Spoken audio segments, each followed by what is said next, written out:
প্রত্যেক দিনের সকালের মতো আজকের সকালটা খুব বেশি একটা ভালো গেছে না আমার, কারণ আমি 8টা পর্যন্ত পইরা পইরা ঘুমাইতে পারছি না, যেহেতু মা তারা ফার্স্ট ট্রেনে গেছিলো আগরতলা বাবুরে চোখের ডাক্তার দেখাইতে। তার কারণে আমার খুব সকাল সকাল উঠতে লাগছে। আর বিশেষ করে ঠাকুর পুজোটা মা অ্যাটলিস্ট 7টার ভেতরে সব সময় দেওয়ার চেষ্টা করে, কিন্তু আমার 8:30 বেজে গেছে। কোনো কিছু করার নাই, আমি সব কিছুতে এতই স্লো করে কাজ করি, কারণ প্রত্যেক দিন তো কোনো কাজ করি না। এলাকা হঠাৎ করে যেহেতু আমার উপরে প্রেশারগুলো পড়ছে, তো আমি সব কিছু এলোমেলো হয়ে গেছে।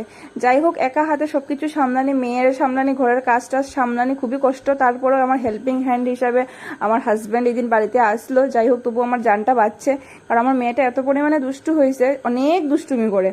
আর এখন নতুন নতুন ভ্যাঙ্গানি শিখছে, তাই যা দেখাইবা তুমি তাই করে। আমি সচরাচর চা খাই না, তবে আজকে খুব মনে হয়েছিল চা খাওয়ার লিগা আমি চা লয়ে এলিছি, আর সাথে আসলো মুড়ি, চানাচুর আর বিস্কিট, আমাদের গরিবের টিফিন।